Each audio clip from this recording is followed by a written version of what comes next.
بات میرے بھائیوں یہ چل رہی تھی کہ اللہ کے رسول اکرم صلی اللہ علیہ وسلم نے فرمایا ہے لا تذبحوا الا مسنہ، دانت والا جانور ہی قربانی میں دو. ہاں اگر دانت والا جانور ملنے میں پریشانی ہو جائے تب ایسی صورت میں بھیڑ کے 6 مہینے کا بچہ بھی قربانی کر سکتے ہو.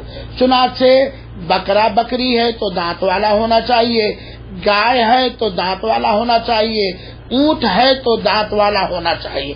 عام طور پر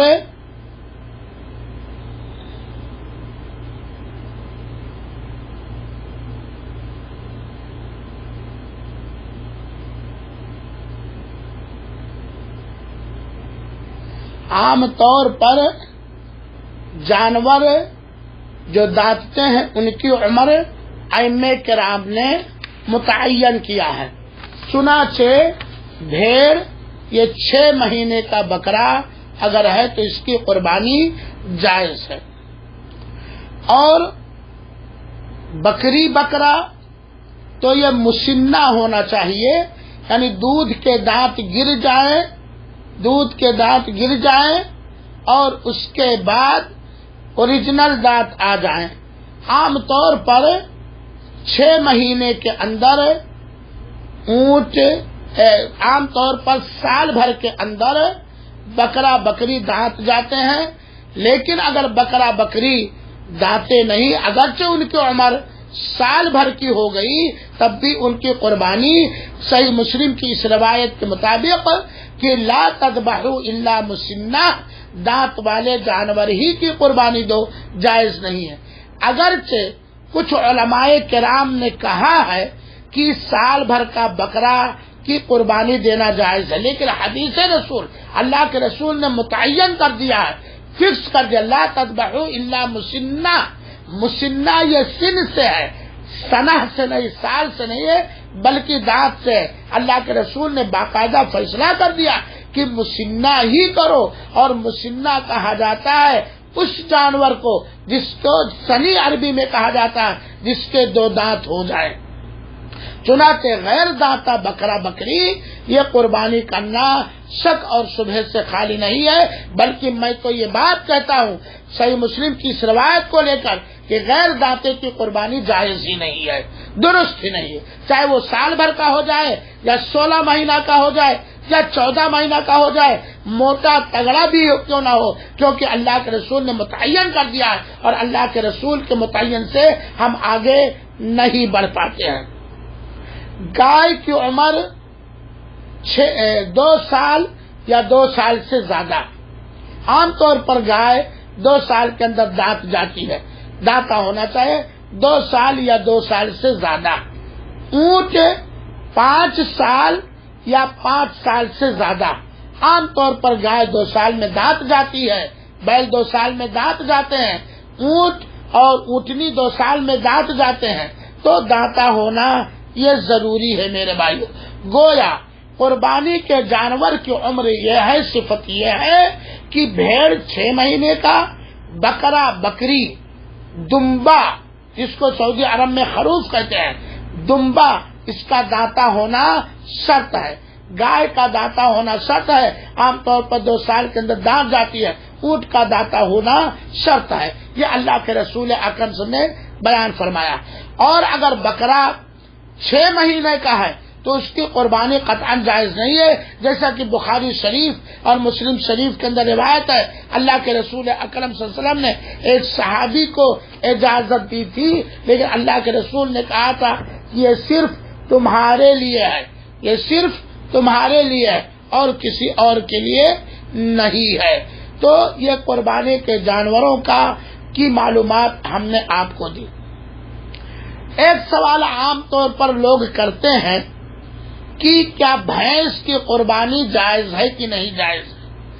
عرب اور عجم کے بہت سارے علماء نے بھینس کی قربانی کو جائز قرار دیا ہے اور بڑی بڑی موٹی موٹی اس کے بارے میں کتابیں لکھی گئی ہیں.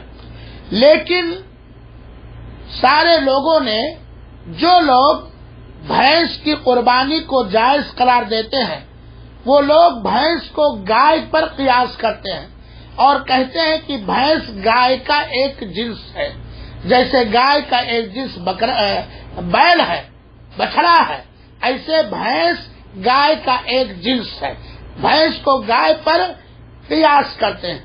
لیکن میرے بھائیوں، جہاں تک میں نے تحقیق کیا ہے، چھان بین کیا ہے، علماء کے فتاوے پڑھے ہیں، اور گائے کو بھی میں نے پالا ہے، بھینس کو میں نے پالا ہے، دونوں میں زمین آسمان کا فرق ہے۔ گائے کی فطرت میں، گائے کے نیچر میں، اس کے اخلاق اور اس کی خلقت پیدائش میں، بھینس کے مزاج میں، بھینس کی خلقت اور اس کے مزاج میں زمین آسمان کا فرق ہے میرے بھائیوں ساتھیوں۔ چنانچہ بھینس کو گائے پر قیاس کرنا میرے خیال سے صحیح نہیں ہے، کیونکہ دیکھیے بھینس 24 گھنٹے میں اگر 17 گھنٹہ 12 گھنٹہ پانی میں باندھ دیجئے، پانی میں ڈال دیجئے، وہ اتنے مست رہے گی، اتنے خوش رہے گی، اتنے چست اور چالاک رہے گی۔ لیکن گائے پر اگر ایک بوند بارش کا پڑے تو گائے پونچھ اٹھا کر کے بھاگ جائے گی۔ خلقت میں، پیدائش میں بھی دونوں کے فرق ہے، مزاج میں دونوں کے فرق ہے۔ اس سلسلے میں علامہ عبید اللہ مبارک پوری رحمت اللہ علیہ، جنہوں نے مشکات المصابیح کی شرح لکھی ہے مرآت المصابیح کے نام سے، اس میں شیخ صاحب نے فرمایا ہے کہ بھینس کو گائے پر قیاس کرنا یہ درست نہیں ہے۔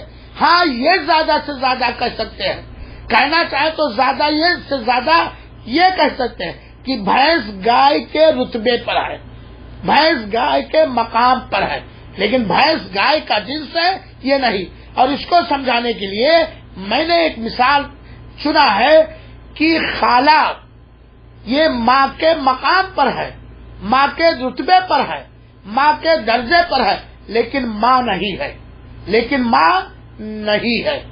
تو شیخ صاحب نے دیا ہے کہ واضح طور پر جن جانوروں کی قربانی میں کوئی شک و شبہ نہیں ہے، کوئی ڈاؤٹ نہیں ہے، انہی جانوروں کی قربانی کرنا بہتر اور درست ہے۔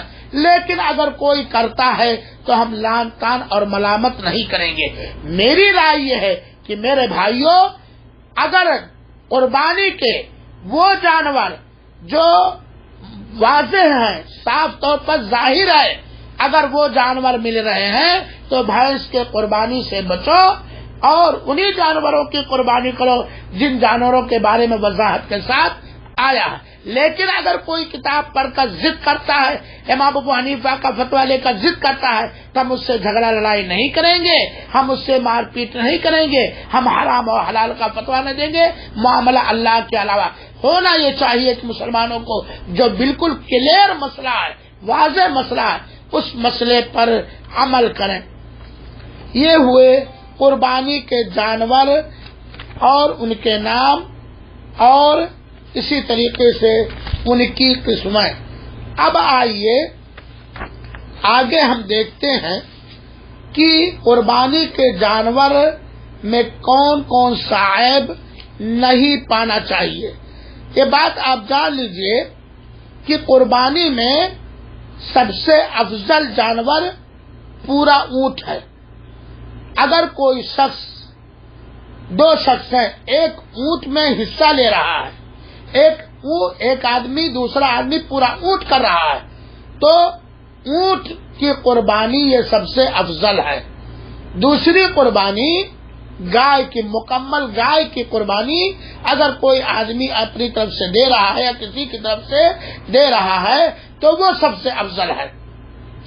تیسری، حصہ اونٹ اور گائے میں حصہ لینے سے زیادہ ثواب ہے مکمل بکرا، تو مکمل اونٹ سب سے زیادہ افضل ہے، اور پھر اس کے بعد مکمل گائے ہے، پھر اس کے بعد مکمل بھیڑ یا دمبا یا بکرا اور بکری ہے، کیونکہ اس میں مکمل حصہ ہے۔ اور جمعہ والی روایت اس کی دلیل ہے، جو پہلی گھڑی میں آیا اسے قربانی کا ثواب، اونٹ کی قربانی دوسری گھڑی میں آیا اسے گائے کی قربانی کا ثواب، تیسری گھڑی میں آیا تو اسے بکرے کی قربانی کا ثواب ملتا ہے۔